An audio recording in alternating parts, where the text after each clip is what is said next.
Am I recording? I am. All right. What's up, guys? Here we are. The One Piece arc tier list. Now, contrary to the title of the video, this is my opinion.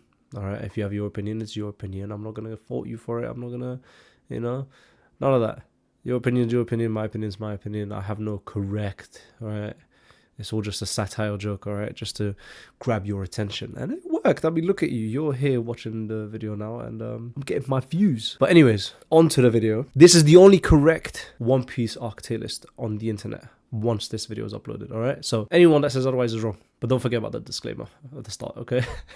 All right. Anyway, what we've got here is in order, arc tier list that I just found randomly on the internet when I searched it, up to Egghead Island. But as you can see, I also added the Elbaf tree. I forgot what it's actually called, but I'm gonna call it that because it's literally just Norse mythology. But anyway, I'm up to date with the manga. I've been watching One Piece since Whole Cake started airing. I've been aware of One Piece since before that through games. So I played a couple One Piece games when I was younger, and I knew about the story because of that. I had a lot of spoilers because of the games, because of the internet, up until the point of 2019, where I actually decided to start watching the show. And so 6 years in, it's been quite a while, especially for pre-time skip. So you might think, oh, your opinion is going to be invalid because it's ancient. It's based off of ancient memory, but hey, don't doubt me, all right? Jack, I know you're seeing this as well. I know you're sitting there watching this right now. Jack, you, Jack the boss, that Jack. I know you think you're a seasoned One Piece watcher and you have the only correct opinion, but I've seen your tier lists. Huh? I've seen you fail to guess the correct laugh on those YouTube reels. I've seen it. So, if you say anything about my tier list, I'm coming after you. Alright, anyway, let's just start off nice and simple. Romance Dawn, the start of it all. I'm going to put it in A, only because it's just the start. Without it, we don't really have One Piece, right? And I feel like at the end of the show and the manga, we're going to do like a callback to it. That's very important. I mean, the whole Luffy being in a barrel and the whirlpool around him and whatnot. I feel like that's going to be an insane callback from Emu and everything else that's going on. Also, I won't go into manga spoilers for Elbaf, so don't worry about that. I'm just gonna... In fact, let's just move on to Elbaf really quickly, just to take it off the list. My favorite arc. By far. I think it's got the best designed island. I think it's got... come on, bro. I mean, if you know, you know. You know that this arc is the best. There's no... Bro, it's got everything. If you watched Egghead and thought that, damn, Egghead is like going crazy with the amount of stuff that is dropping, right? You haven't seen Elbaf. It's self-explanatory. It's peak One Piece. It's what One Piece has been building up to be since the start. So at the same time, there wouldn't be an Elbaf without the rest of One Piece. Same way that there wouldn't be the rest of One Piece without Romance Dawn. So I think this is a perfect place to put both of these. I wouldn't put Romance Dawn in A because it's just lacking a lot of things that the other One Piece arcs are lacking. But other than that, I think this is a good spot. I think this is a good start. I think pretty happy with that. Okay. Orange Town. This is the buggy stuff. When he first was introduced.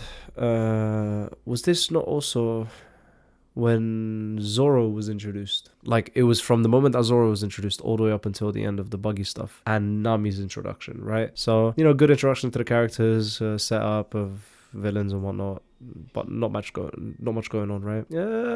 Yeah, we'll put it as C. I'm happy with that. Sip Village.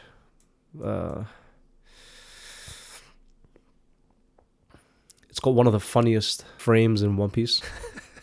So I'm just gonna leave it at C for now. It might go down though, depending on how I feel about the others. Like Baratier, for example, I think this was actually better than Orange Town and Zero Village. Would I put it in B? With Baratier, you've got the introduction of like Sanji, Zeph, Mihawk, Zoro's like I would never lose moment, or whatever. And Nami's betrayal, I think it was. No, or was that before? It was around there, right? So basically setting up for Arlong Park as well. The writing was pretty good as well. So yeah, I think B is a fine place to put it. Arlong Park is for most people where One Piece gets goated to the point where they get attached to it. So we'll put it at A. Nami's backstory was brilliant. Arlong was a pretty good villain. One of the more hype moments, with the walk. I'm not going to go overglaze it, so don't worry about that. But for now, we'll keep it at A. I could see it being top of B, though.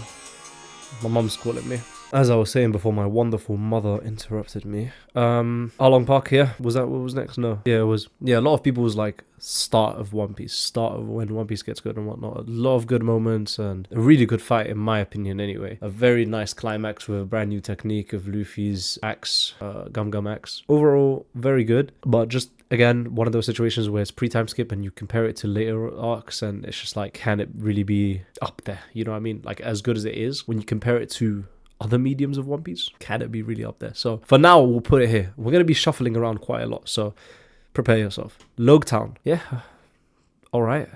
At best, right? Probably better than Syrup Village, right? Yeah, but we got the Goemeri and Kaya's story and whatnot. So we'll do it like that. Reverse Mountain. This is Laboon stuff, right? And Vivi's introduction. Pretty good stuff. Some funny moments. Orange Town. I preferred it. I preferred Reverse Mountain over Orange Town. I mean, we have a bit more of the crew, so there's more dynamics, there's more characters, there's more fun moments, you know? Orange Town, it was really just Zoro and Luffy, right? I mean, yeah, Nami is there. The dog's backstory as well. But again, Reverse Mountain, there's more characters, so there's more dynamics. Funnier moments, really. Whiskey Peak. Yeah, couldn't care less. I'll be honest with you. Like, really, the Baroque Works introduction was in Reverse Mountain, but Whiskey Peak is when they really were like, oh, yeah, we are Baroque Works, or setting up for Alabasta and whatnot. And, you know, we got a little, like, smidge of Zoro, like, background. You know, he killed Mr. Seven, I think it was. Not much was going on, though. It was kind of boring. Little Garden, on the other hand, really good stuff. I really like Little Garden. And I'm not saying that because of Elbaf. But I really like the Giants. I really like the idea of the island, the backstory. Mr. 3 was decent. There was a bit of a dragged out session though, so was it better than Baratier? I don't know. Nah, I don't know. Yeah, I think Little God is better than Baratier. We had a nice little moment with Mr. Prince, which was also foreshadowing for Whole Cake in a way, because he is really kind of a prince, right? Anyway, Drum Island. Yeah, also a really good arc. Better than Little Garden? Yes. We have one of the major Luffy characterization moments with him climbing the mountain whilst holding, like with his bare hands whilst holding Nami and Sanji. Chopper's backstory was one of the saddest, and a lot of people measure backstory's greatness through how sad they are, apparently. So, I mean, if that's one of the units of measurements, then might as well put that up there, but that's not how I do it. The backstory was really good though. Really cut deep. One of Chopper's only peaks. Wapol wasn't, I mean, Wapol's Wapol, right? He was just kind of a pre-time skip foundational villain, you know, just kind of unhinged and doesn't really care, no empathy type of villain, but also kind of annoying. So very indifferent about him, couldn't care less about him at that time. We'll talk about him with the Reverie stuff later. Alabasta was one of the better arcs. Top of A tier. Would I put it in S tier? It was very dragged out. Very dragged out. But we had Ace, like, introduction. We had a bunch of other introductions as well. I think with the... I don't remember if... Was that Jaya? Yeah, I think that was Jaya. So I'm not going to include that introduction. We'll talk about that in a second. But the Warlord system... Yeah, Crocodile was a great villain. Was it Mr. One? You know, Zoro's fight. Sanji's fight was alright. You know, every one of the Straw Hats had like a moment with their fight. Everyone had their fight.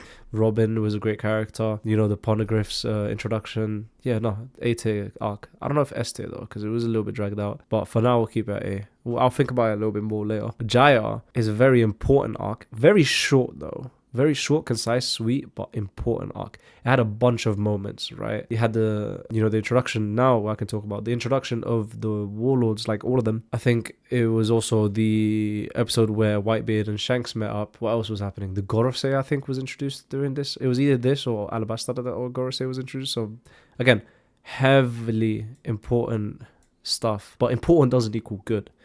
You know, it was one of the more important arcs because of the introductions, but that was about it. I mean, yeah, you had the moment with Luffy and Bellamy, you know, the punch. You had the setup for Skypiea, you know, with Nolan and his backstory with Liar Nolan and whatnot. So yeah, pretty good overall because of how important it was. But that's about it. Skypiea, Jack, I see you. Jack, I see you. Very dragged out arc. Oh. But again, It's just one of them ones where it's just really important, right? A lot of people skip it, but there's a lot of foreshadowing. The story is actually really good with Nolan, and I still think till this day the Nolan story is gonna somehow, some way, wrap back around and relate to Usopp. Usopp's taken a massive hit the last couple hundred episodes, and he's gonna need some crazy comeback. I know that Usopp's comeback is gonna be somehow related to Nolan. Somehow, his storytelling, his like lies and whatnot. It's set up, it has to be, right? So it's like Skypiea is just a massive foreshadowing, massive setups, pretty good story. Nolan's story is very important, and I still think it's going to be even more important later on for specifically Usopp's character. So put that at like a high B, maybe a low A. We'll keep it at a low A for now. Arlong Park better than Skypiea? Don't think so. Romance Dawn.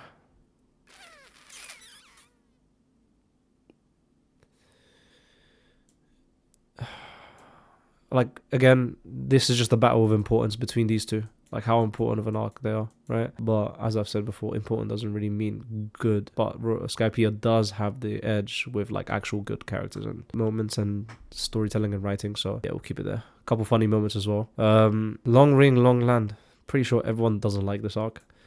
But I will say, I think the island itself, you know, being stretched out and all of that stuff, I think that has some sort of link to Joy Boy, maybe. So we'll put it above Whiskey Peak. Just because I feel like that is later on going to become something that's, again, linked to the Void Century. Water 7. I don't like that people separate Water 7 and Enies Lobby, because Enies Lobby wouldn't be able to thrive if it wasn't for Water 7. There's a lot of moments, including the fact that they were on the train on the way to Enies Lobby, that sets up for Enies Lobby. A lot of Robin's character was built up in Water 7 and on the way to Enies Lobby. You know, CP9, all of that stuff, everything about it. Obviously, Usopp and Luffy's fallout, which then also had an effect in Water 7, in Enies Lobby, with Luffy, with Usopp calling to Luffy, with one of my favorite moments. This is one of my favorite arcs as well. First, I'll put Enies Lobby up here. Yeah, man, that's another S tier right there. Water 7 again sets up a lot of that, so it's just as important. But is it strong on its own? I'd say it's decent, right? Probably like top of B tier. Again, we'll come back to this later, because Arlong Park and Water 7 doesn't sit right with me like that. So we'll come back to this later. I'll probably do it like, yeah, something like that. We'll hold it there for now. Post Enies Lobby, again, another Water 7 situation. Arguably a bit more important because of Garp, because of Robin officially joining the crew, Frankie joining the crew, Usopp rejoining, and then, you know, it's the end of the arc, so you see Kuzan coming in to add a bit more to Robin's character because of their backstory. So, yeah, you know what? We'll put it, I think, above Water 7. But there was a lot of good moments here, like Sanji's bingo moment. But Garp is my favorite character. I don't want to hear nothing about the Garp slander, alright? Stop right there, alright?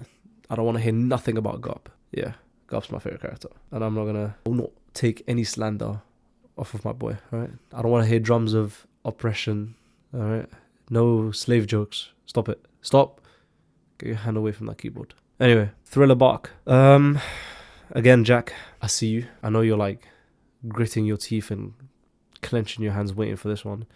A little bit dragged out. Couple annoying characters. Overall, really good though, because the introduction of Kuma, introduction of Gecko Moria. Gecko Moria is a decent character. He's pretty good in some cases. The fight was also pretty good. We had nothing happen to Zoro as well.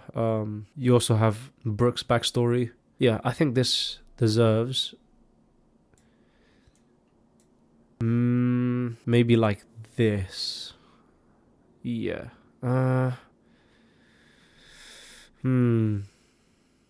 Yeah. Like this?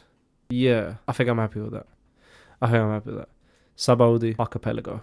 I really, really, really want to put this in S tier. That's just my bias. It's one of my favorite arcs as well. But I don't think it goes in S tier. I think it goes in A tier. I'd want to put it in S tier because it's my favorite, one of my favorites. But again, I'm unbiased. All of my opinions are unbiased. All right. Amazon Lily, not really much happened with an introduction of Boa Hancock. We saw a bit more of Haki. I think Luffy's second ever time using Conquerors, or third maybe? No, second, yeah. Second ever time using Conquerors without realizing. But yeah, nothing crazy. Better than Whiskey, better than Long Ring Long Land, better than Logtown, better than Syrup Village, better than Orange Town. better than Reverse Mountain. Is it better? I don't think it's better than Bratia though. So we'll put it there. Maybe here. Maybe? Yeah. I think I'm fine with it there. You know, we had Boa's like introduction and, you know, the whole idea of them being slaves and whatnot as well. I think it's important stuff, right? Because it also sets up for Fishman a little bit with the whole slave situation. So, you know, top of C, I think makes sense. Impel down, very entertaining arc. But just like Water 7, it was a setup for NS Lobby. This was a setup for Marineford. But a lot of great moments. I think...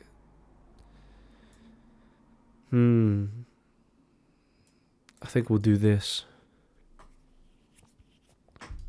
Or maybe actually. We'll go like that. Yeah. I think I'm happy with that. The Warden, I forgot his name. Magellan?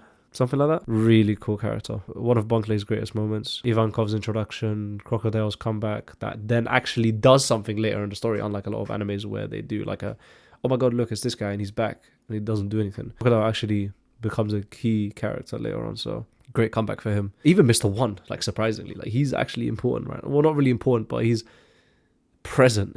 You know what I mean? He's doing stuff. He's active. So yeah, I think definitely A tier. Again, we're gonna review all of this at the end, and then if I have to shuffle, I'll shuffle. Marineford. I think NS Lobby is better than Marineford. I'm gonna say it. That's not my bias because it's one like Marineford is not one of my favorites, but NS Lobby is one of my favorites. So you might think that I'm just being biased towards NS Lobby, but Marineford was just a big fat war. NS Lobby, there was a lot of character depth and whatnot. I mean, yes, Marineford had one of my favorite like Garp moments with him struggling to pick between like family and his job, which tells you a lot about his character when it comes to how dedicated he is to his job and the amount of experience that's come with it, his ideals changing. Garp is a character who is heavily like him, Luffy and Ace, all three of them. And this is reminded by Zoro at the end of Wano, where when he's talking about Vivi, and that's that they each have their own adventures, they each have their own choices, and with those choices come the consequences, right? So like it make no sense for Garp to save Ace there, because Garp is just like Luffy and just like Ace, in which they make those choices, they stick with it, they understand the consequences, and so they are accountable for those consequences. Ace doesn't expect Garp to save him. He doesn't, you know what I mean? But even then, you see the little cracks in Garp where he's like, he doesn't know what to do. You know, he's on the verge of breaking his own ideals and whatnot, right? Amazing characterization. But that's about it. That's where the characterization about ends, you know. We had some great moments with Whitebeard. The Admirals barely did anything. Mihawk barely did anything. You know, it was a war, but low-key, a little bit, felt like a demo war. Because we know that we're going to get a massive, even bigger war at the end of One Piece. So that felt more like a demo. It is S tier, you know, spoiler alert. I don't know what you'd be doing here without this spoiler, but Ace's death was also pretty sad, you know. But yeah, I think pretty good stuff overall. Post-war. Now, this is how you do a post-arc. Post-NS Lobby was really good. A tier, in fact. But I think post-war, I want to do this low-key. Yeah.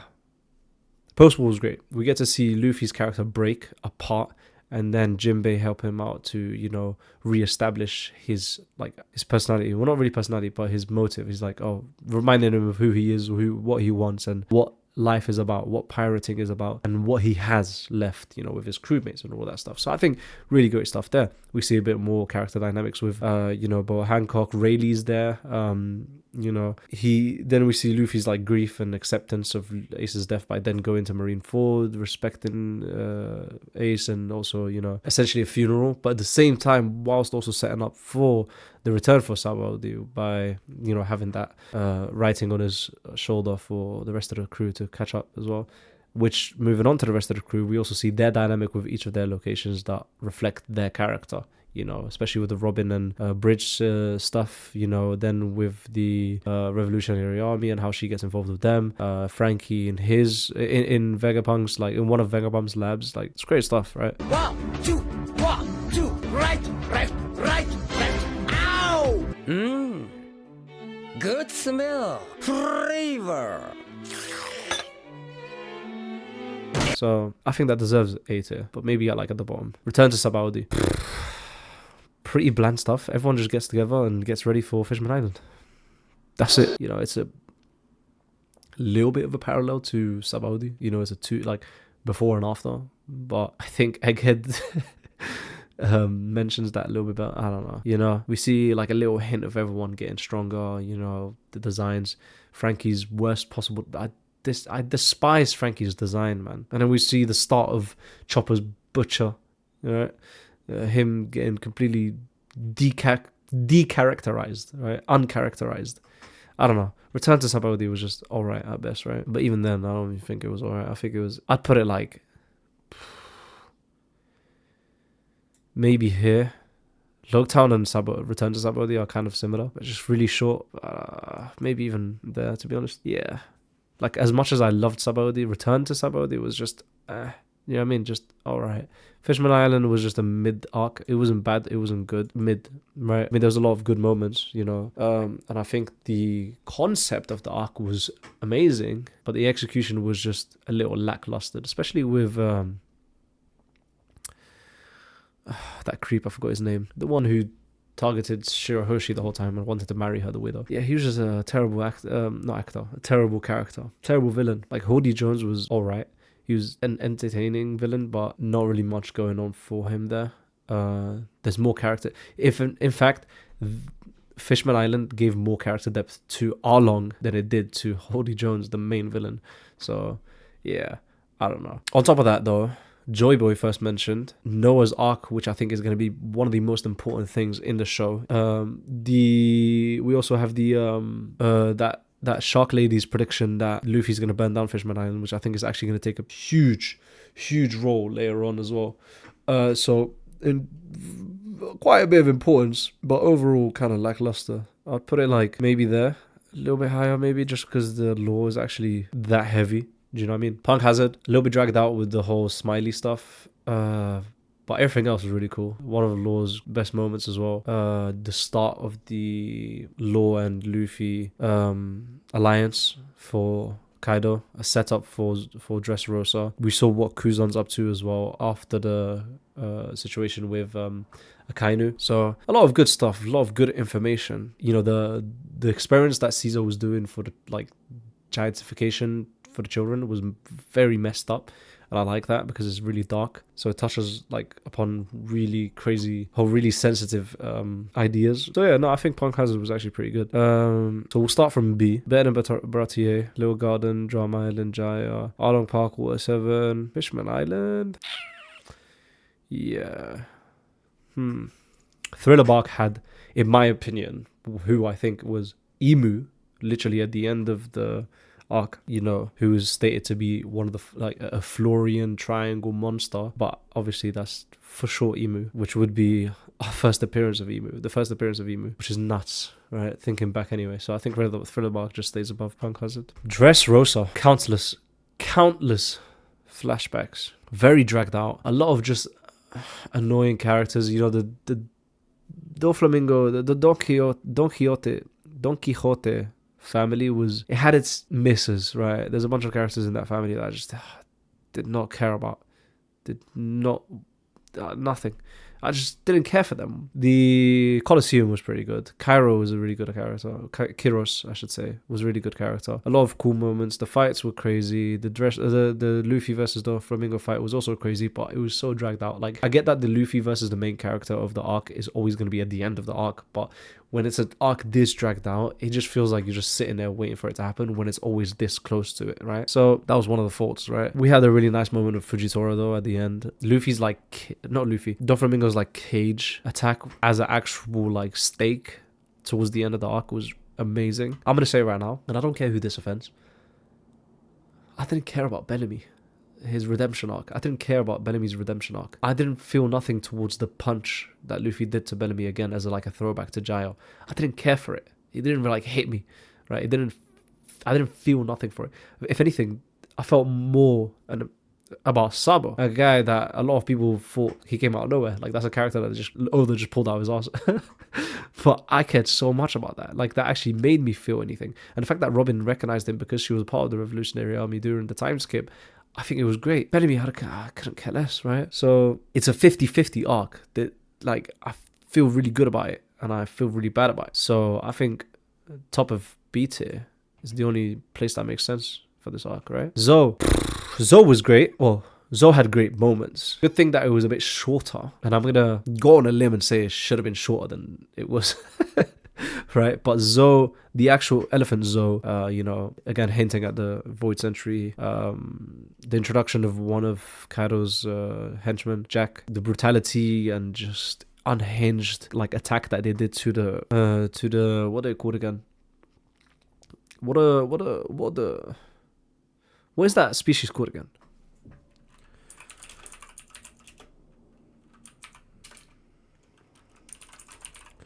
Minx. I didn't even need to finish that.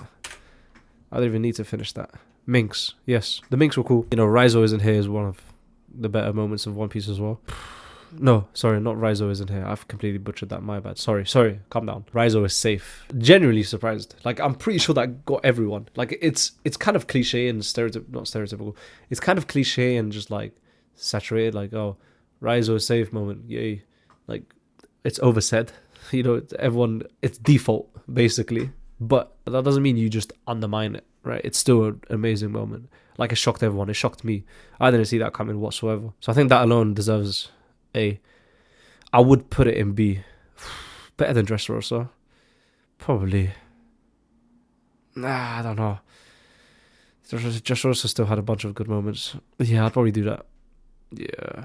Doflamingo is a great character though. But still, I think I'm going to keep it like that. For now. Whole Cake Island. Apart from, again, One Piece's biggest issue with pacing, I think Whole Cake Island was great. And I, in fact, think that Whole Cake Island did something that Wano didn't do. Or did something that was better than what Wano did. And we'll talk about that once we get to Wano. But Whole Cake Island was great. A lot of great character moments. A lot of like great backstory for Sanji, obviously, as his character as a whole. Big Mom, I really like Big Mom. I'm gonna say it right now. I don't know who's out there that's watching this that's gonna disagree with what I'm about to say, but I don't care. Big Mom is a great character. I think she was amazing. I loved her backstory. So this is going to A. Post-war, yes. Impel Down, yes. Romance Dawn, Skypiea, Alabasta, yes.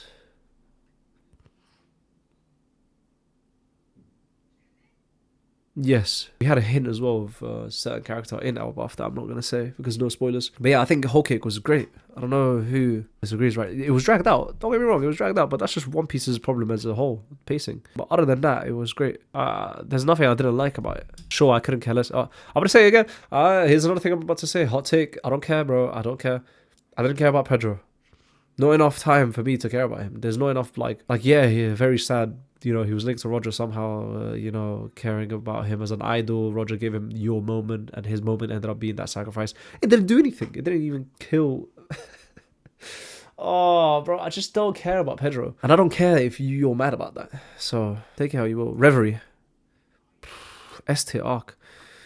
It's very short.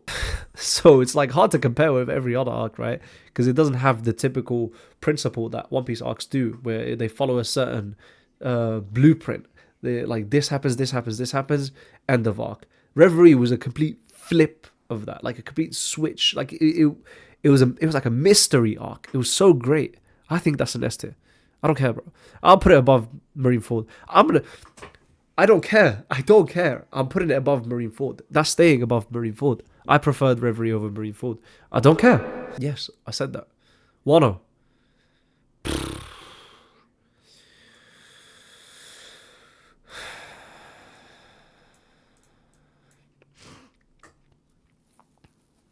Okay. Before I put Wano in S tier, let's make a debate as to why it deserves to be on A tier. And then we'll talk about why it should be on S tier. A tier. As in, I'm talking as a downgrade, not as like, oh, it deserves to be an A tier. In A tier, it's this good. I'm saying it deserves to be an A tier because of how these things are just bad. I think Wano is a prime example of how Luffy's crew, most of it, is becoming more and more and more useless. Like, I'm seeing a lot of people jokingly compare it to Blackbeard's crew. Like, that's supposed to be a thing, right? You're supposed to compare Luffy's crew to Blackbeard's crew, it's a parallel. At the end of One Piece, when Blackbeard is the final villain, even after Emu, yes, I do believe that. I think that Blackbeard is going to be a final villain after Emu. Anyway, as like a final stretch race, right? You fight Emu before you go get the One Piece. And on that last little stretch to the One Piece, I think Blackbeard is going to be the final villain.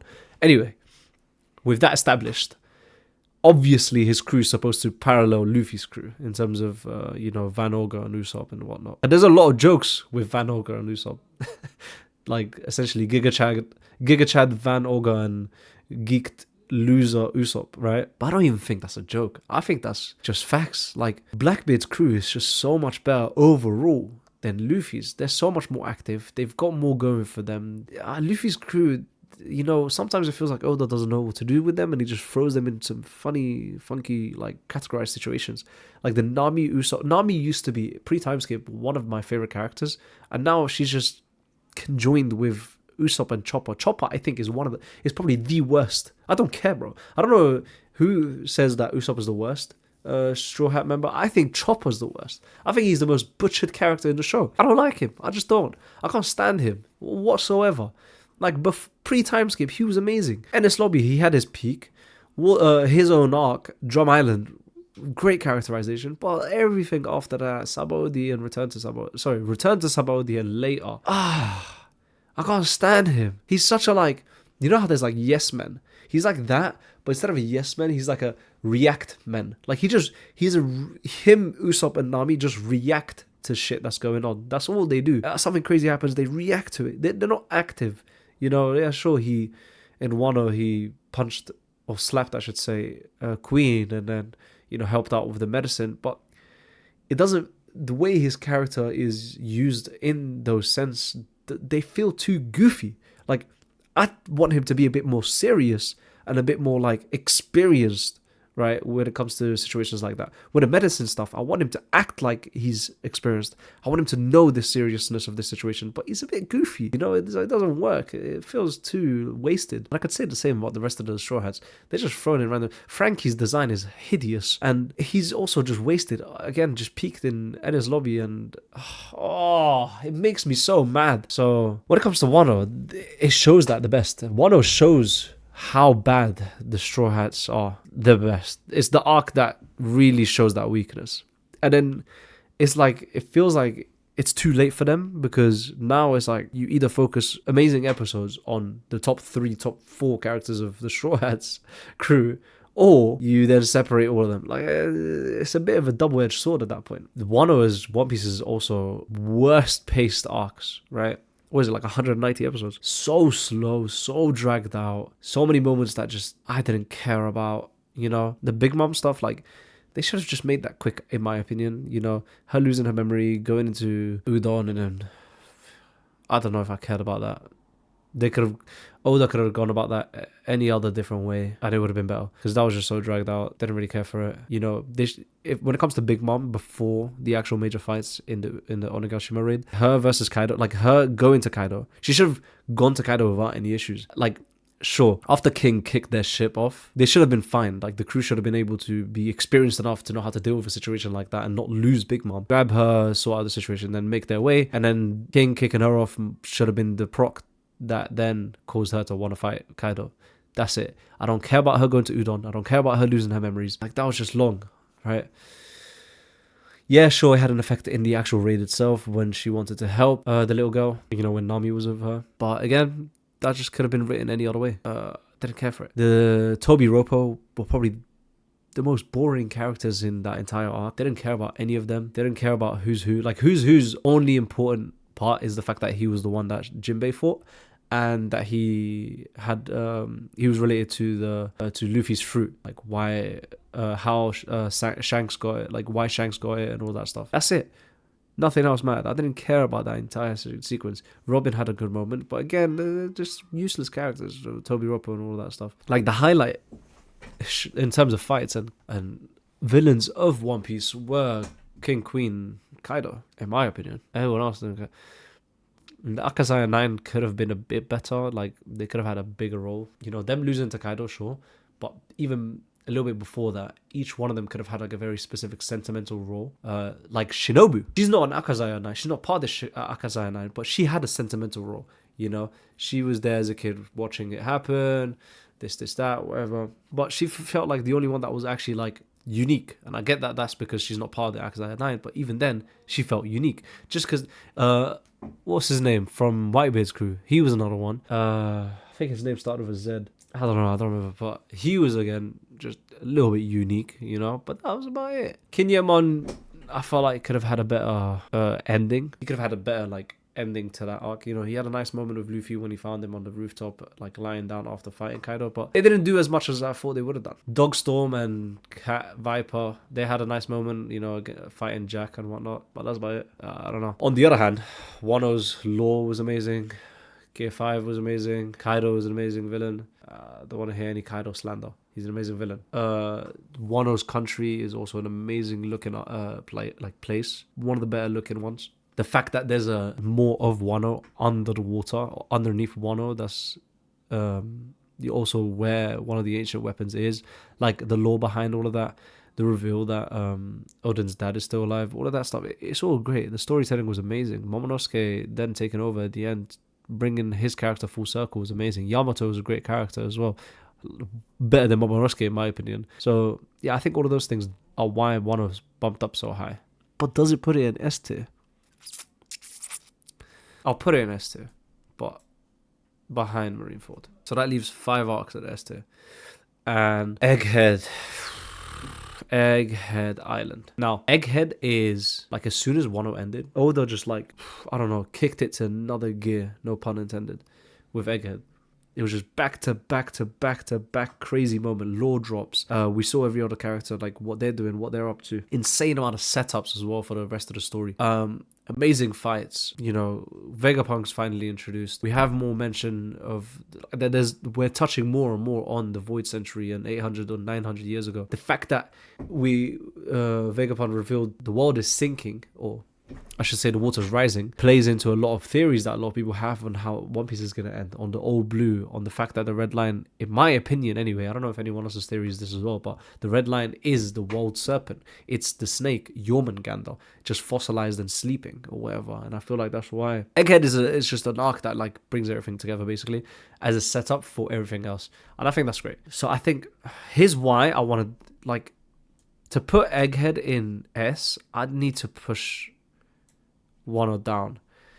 I'd put Egghead above Marineford. Yeah, I'm fine with it like that. Now, the reason why Egghead higher than Reverie, obviously, I don't know if I would put it higher. Would I put it higher than this lobby? I don't know. That might just be my bias kicking in, because there's a lot, like Kuma's backstory. Fuck, it's so good. I'll put it above. Yeah, Kuma's backstory was insane. It's just I have one little tweak that I just don't like about it, or two really. One is the island's design for a story that's getting even darker and darker, you know. I think Egghead tackles another one of One Piece's bigger problem, and that's the goofy look, right? One Piece's art style, a lot of people say is goofy, and they don't want to watch One Piece or don't like One Piece because of the goofy art style. And I disagree with that. I really like One Piece's art style, and it also plays it into the story. The fact that there's a lot of different shaped people, humans, not just a different species, humans, like very tall humans, very short humans, very wide, whatever. It makes sense in One Piece's story, even whilst considering the fact that it's got, what, 7-8 moons? Like orbiting the earth, and that has an effect on how the humans are then shaped, right? But even then, you know, like even the laughs, again, a lot of people are gonna be like, the laughs are goofy. That's gonna, in my opinion, play a huge role into the story as well. Joy Boy, the fact that Roger laughed, I don't know, laughing just feels like something that's gonna be important. So One Piece's goofy art style, I think, is one of the worst like debates against One Piece. However, Egghead Island does show One Piece's like goofiness in terms of like choice in color and sometimes design. Design not so much, but color, God, One Piece sometimes just, not even sometimes, often misses when it comes to color. And I think this is a problem that started post time skip. Pre time skip, perfect colors. Like everyone had a color that made sense to them. Like the design, like the color of the islands, the characters, the outfits, they all made sense. They were like nice to look at, right? It was vibrant, but not doing too much. Egghead is an example of something that's doing too much, which I think Elbaf actually fixes to an extent. To an extent. I don't think it completely gets rid of it. I think to an extent. But Egghead, I didn't like the colors whatsoever. I think the island was so ugly to look at. Like the futuristic look was way too goofy. Like the ground being just this like blueprint thing, just flat green with just some lines like a grid. I just didn't think it meshed well. I didn't think it was cohesive enough. Above it though, the labo phase, the egg, and the cloudy area with the forest, that was beautiful. But underneath, not so much. I wasn't a fan of that. Everything else was great though. But it's very important. Like character design and colors and all that stuff, very important. And also, obviously, if you're watching the anime only, you've noticed there's a lot of sound design that's just hella goofy as well. So I think Egghead is just a very goofy thing to look at sometimes, but everything else is good enough to put it in S tier. So I think now we look at everything and see whether or not we agree, or I agree with my own list. So Whiskey Peak being the worst arc in One Piece, I'm fine with that. I didn't really care much for it. I would probably switch it like that if it wasn't for the fact that I think Long Land, the island itself, is going to be important later on. And a touch on Joy Boy and his situation, the 800 years ago story, whatever. Return to Sabaody, again, just kind of fell flat. Logtown was basic. Syrup Village was also, it's a character introduction for Usopp. There was a bit of story with Kaya. The villain was meh, funny shot as well. Orange Town was literally Syrup Village, but a bit better in my opinion. Like better execution, better stakes, whatever. Like Orange Town actually felt like part of the progressive story, whereas Syrup Village felt like a stop, and it wouldn't have felt completely like a stop if it wasn't for the fact that Usopp joined. Reverse Mountain is like a checkpoint. That's it. Laboon is great. Funny moments. What was it? Croc? What was his name? The doctor from Roger's crew. It was like Croc or something like that, right? Great character, good introduction, nice little like foreshadowing, I guess, or callback later on as well. But that's why it's a checkpoint, nothing more, right? We're going into the Grand Line now. Amazon Lily again, another pit stop. That's about it. Boa Hancock introduction, great stuff. Haki being something that's now fully being not fleshed out, but like pushed out, like, or set up, I should say. So yeah, nice stuff going on there. Boa Hancock going with Luffy, helping him out and whatnot. Yeah, decent stuff. Baratier, really good writing of Zeph, Sanji as a character, and that's about it, There's not much to it. There's not much stakes. Mihawk was crazy. Well, not crazy, but he was a nice introduction, nice little, like, bar that the show sets for strong characters or end game characters. You know what I mean? But that's about it. Little Garden was pretty cool. The giants were really cool. I like their story of, like, how they've been fighting for the last 50 years, was it? Or 150 years? 50 years, I think. Over like a fish and then killing the fish at the end. That was really cool. Their character dynamics with Luffy and this crew. A lot of people don't like when the crew splits up, but the crew splitting up here made sense because one is with Dory, one's with Broggy. So I'm fine with that. Great stuff. Drum Island was one of the first ones right now, apart from Baratier, that we get a nice little like backstory that's actually sad, which becomes like a domino effect for the rest of the series where we just keep getting back like sad backstories and whatnot. But yeah, I think that was great. Walpole was alright. Some funny moments as well. Yeah, this is like a great example of pre-time skip One Piece that a lot of people miss. And talking about pre-time skip One Piece moments that a lot of people miss, Gyro is also another example. I don't remember if Gyro was the one where Kuzan was introduced or not, or if that was another one. No, I think Gyro was before, because Robin was with them at the time, so yeah. Either way, Gyro was great. I already stated why. I'm fine with that. I'm fine with Along Park being there. Yeah, Water 7. I think Water 7 above Fishman Island. No, I don't think so. Punk Hazard. Yeah, that's fine. Punk Hazard above Thriller Bark, maybe. I'm going to say yes. Just because the kids, like, the giantification stuff was messed up. And I think messed up enough. But then the emu stuff as well, I think. Yeah, we'll keep it like that. Post Tennis Lobby. Yep. I'm fine with this. Zou. Yep. Dressrosa. Yep. Post War was better than Dressrosa.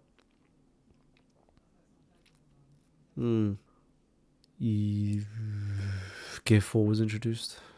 I'll probably do it like this. I don't know, I don't know. I think we'll keep it like that though. Impel Down, Romance Dawn. Again, Romance Dawn is simply at A tier and this was good. Better than all of these because of the fact that it's the start. And the start for me is always one of the most important things ever. Like if you saw it on its own without any like reason of like its existence, as in like it's the start of One Piece. If you just put that aside, then it's an alright arc. Like, you'd probably put it like here, but it's the start of One Piece, and I think that's important enough for it to be at A tier. Skypiea, yeah, that's fine. Alabasta is better than Skypiea, yep, I agree with that. Whole Cake, yeah, I think Whole Cake is better than Dressrosa, it's better than Thriller Bark, is better than Punk Hazard. Yeah, no, this is fine. Sabaody is better than all of them. That might just be my bias because it's one of my favorite arcs, but I stand by it. It does everything that it's supposed to do perfectly, really. You know, the introduction of the worst generation and whatnot. The Supernova, the worst generation. There's a difference. Wano, I'm fine with that being at the top of A. It's like right on the verge of being an S tier if it wasn't for the many problems that I have with it, especially with the One Piece, like not the One Piece, the Straw Hat crew, and that is important because they're literally 100% of the screen time. They're the main characters, and the fact that this shows their biggest weaknesses, you know what I mean? It's not a great arc. Well, it's not a great thing for the arc, I should say. Marineford default. There's nothing I should say. There's nothing I could say about Marineford that hasn't been said already. That every person in the world already agrees with. Reverie, amazing, short, concise, but jam packed. In this lobby, probably my second favorite arc, if it wasn't for Elbaf. Egghead Island, again, just jam packed. If it didn't look so goofy, maybe. Nah, Elbaf still got way too many things. Read the manga if you haven't. If you're waiting for the anime, get ready because let me show you something. This arc right here, yeah, this is a poster, official poster that came out, is gonna be insane. All right, and I cannot wait. So yeah, that's my list. I think that's pretty like well split. You know, I think One Piece only has about. If we added another tier, maybe this would have looked a bit different. But just with the tiers that we have now, like if we see B as like mid, decent, like 5, 6 out of 10, maybe 5, 6, 6.5. Nah, a little bit higher because A is a crazy number. So let's just say B is like between 5 and like 7 or 7.5. A little bit higher maybe. 5 and like no. We'll say B is around like a 6 to 7.5, maybe an 8. Like bad is anything from 4 and lower. So bad would be like 4, terrible would be like 3, garbage would be like a 2, and then 1 would be like unwatchable. So these two just fall somewhere around there, and I think it's just bad, you know. But yeah, otherwise I think this is a perfect list. It's the list of One Piece. If you guys know anyone that's watched One Piece, or you yourself watch One Piece, which I don't know what you'd be doing here without that being the case, feel free to reference my tier list as the tier list to look at when thinking about One Piece arcs, because there's nothing more correct than this out there on the internet. I'll tell you that right now. Anyway, this has been a hour video of me just ranting about One Piece arcs. I don't know how it's going to do, where it's going to go, who's going to look at this and see it. If Jack manages to see this, and I mention him because he's probably like one of the only One Piece YouTubers. I call him a One Piece YouTuber. He's mainly because of the YouTube One Piece content that I watch him for. But he's one of the main ones that I'm actually aware of, that I care about. So if he's actually watched this or watching this, what do you think, man? This is how seasoned One Piece fan tis his arcs. Yeah? Anyways, thank you guys for tagging along. I don't know if I'll do more videos like this. I probably will because I'm very passionate about stuff like this. Probably do characters next, or maybe even a different series. But if you've got a suggestion, let me know. Innit? Jack, if you're opening more One Piece packs, TCG packs, fly me over. I'll open some with you. And I'll show you how to actually pull a manga. Anyways, guys, that's it from me. I'm going to head out. I don't know when I'm going to edit and post this, but as of the time of recording, in terms of One Piece, like, because I know the manga's ongoing still, right? So this is Tuesday, 18th of November. Whatever chapter's out at this moment, whatever episode's out at this moment, this is the list. This could change in like a week, needed to, right? A chapter could drop that could make certain arcs so much better than they are because of the role they play in the current arc and whatnot. But yeah, wait, what in the world? 1 second. I don't know where Elbaf went. Yeah, I don't know. Anyway, I'll be seeing you guys later. Take care.